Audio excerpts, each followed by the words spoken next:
Highway to the Ranger Zone. Sup, Punions, Chris Bunking here, and welcome to DnDesign, the show where I look at D&D class design and roast it, or praise it, based on my own biased opinions.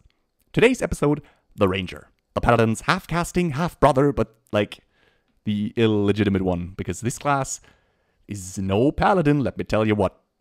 And for the first time ever, I will also be talking about the Tasha's Cauldron of Everything optional rules for the class, because while they exist for pretty much all classes, I find them very unremarkable for pretty much all of them.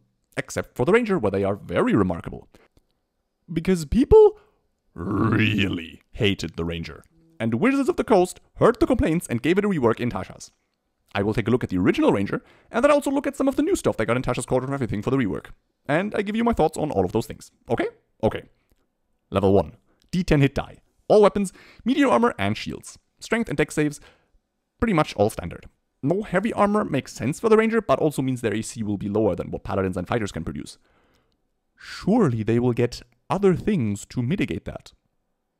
Favorite enemy. You have mastered the art of killing one type of enemy in particular, and you have advantage to follow their tracks and recall information about them, and you speak one of their languages. Huh? This has to be a mistake. This does nothing in combat. Huh? Why does this not give you advantage on, attack rolls or, a bonus to damage or something or anything? And I mean, yeah, then maybe the Ranger would be really strong against that type of enemy and really weak otherwise, but now the Ranger is just really weak all the time? I mean, the idea for favorite enemy is already pretty bad because you don't want to be useless most of the time, and the implementation they made is somehow even worse than that. Congratulations, I guess? Natural Explorer, also known as favorite terrain. You can choose one type of terrain and be really good at surviving in it. You gain some benefits like your group can't get lost, you forage more food, you always are alert even when you're doing other things, difficult terrain doesn't slow your group's movement, and you also have expertise in any wisdom or intelligence skill related to your favorite terrain, which is weird. If I roll perception in my favorite terrain, is that a wisdom check related to my favorite terrain or not? Well, anyway, I don't actually hate this feature, surprisingly enough. The difficult terrain immunity is kinda crazy, because a lot of DMs will be like, you can either travel on the road, which is more dangerous because of bandits, or you can travel through the forest. But in the forest you'll be slower, and then you can be like, nah, Giga Chad, and completely remove the very meaningful choice your GM wanted your group to make. And that's fine. But the rest? Scavenging more food is kinda pointless, because spoilers for the next level, Goodberry do be on the spell list, and everything else is just fine. You know, if you're in the terrain, it might be relevant, but probably not. So, at level 1, the Ranger gets nothing. 2 utility features. The only class that doesn't get a combat feature. Which is interesting, and also really bad.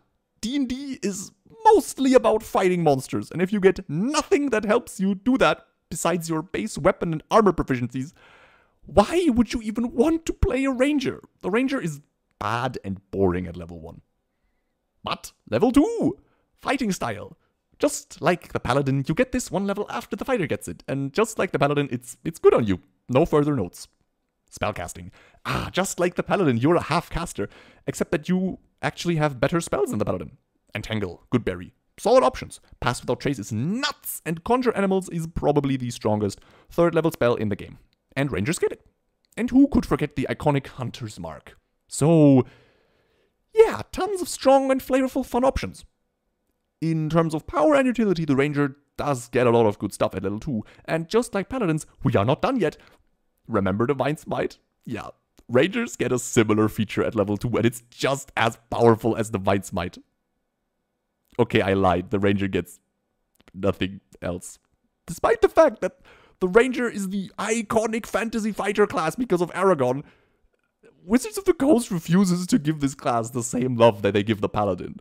And it's so apparent, if you look at the table side by side, the Ranger just gets less stuff, and I don't understand why. It's incredibly aggravating.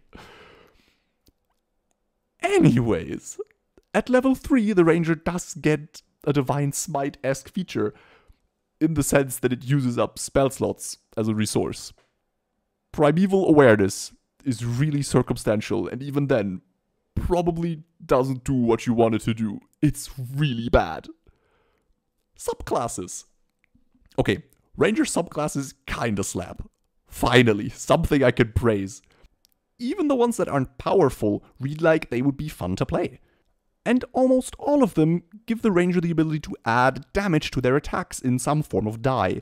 The Fey Wanderer gives you 1d4, the Monster Slayer 1d6, the Drake Warden can ask his pet duck for 1d6 elemental damage, the Horizon Walker gets a d8, the Swarm Keeper gets a d8, the Gloomstalker gives you permanent greater invisibility, a bonus to initiative, an additional attack during the first round of combat.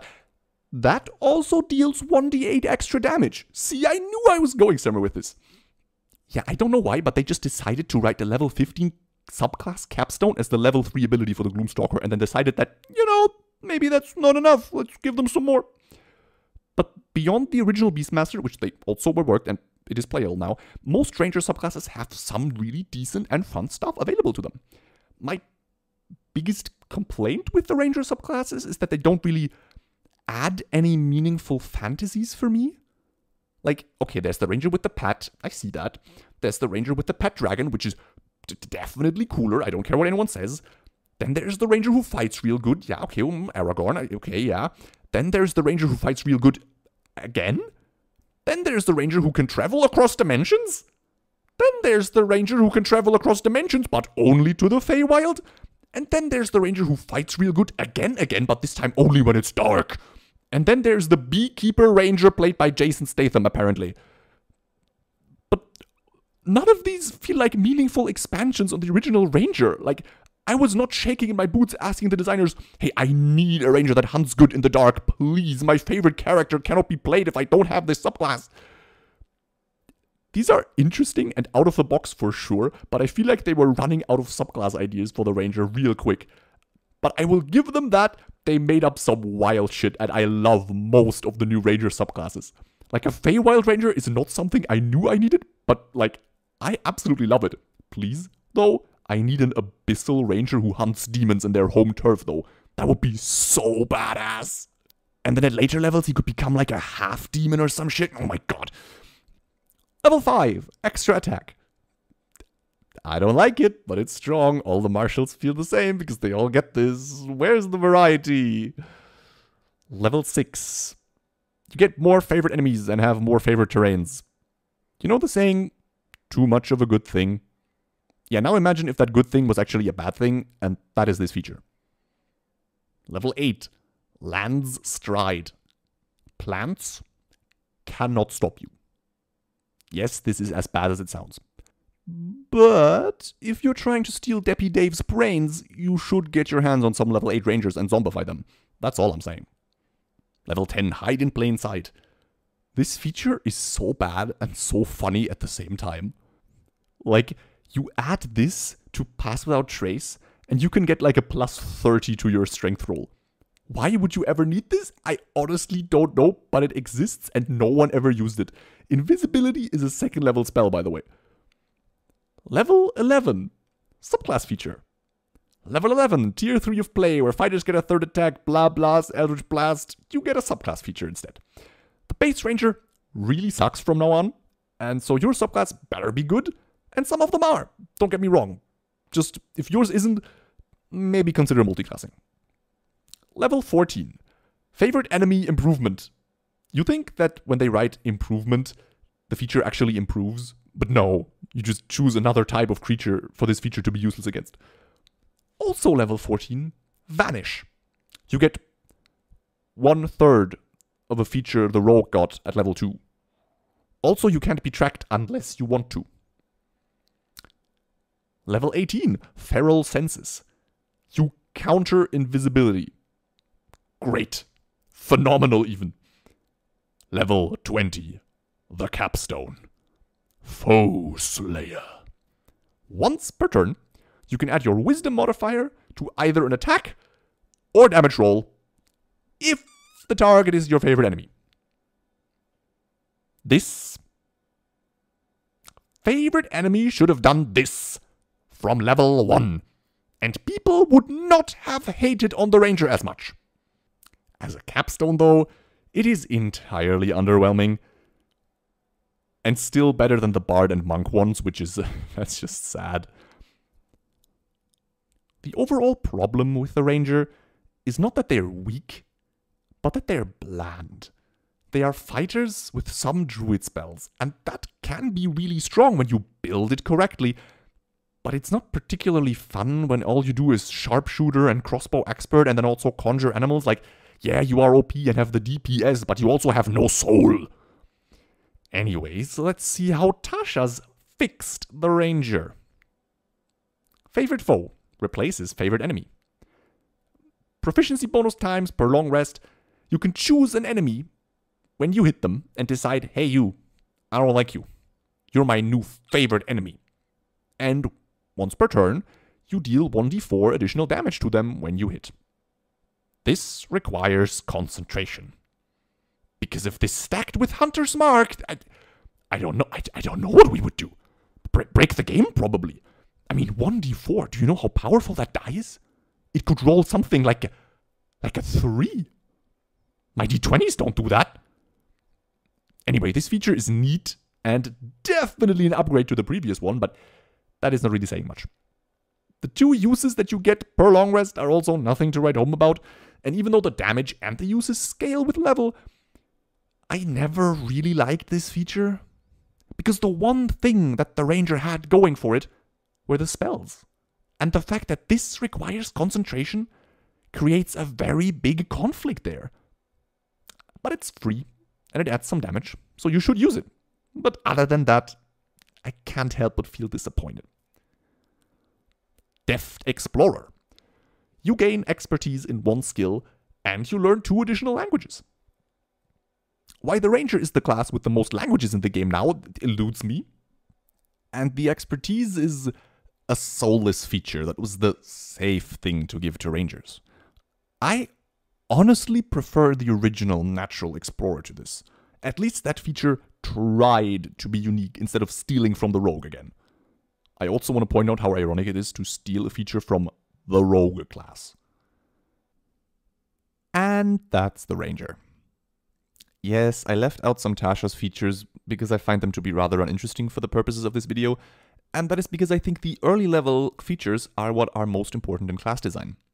And so, when I analyze how they fixed the Ranger, I only really care about the early levels, because that is where the iconic features rest, that you will use throughout the entire career of your character.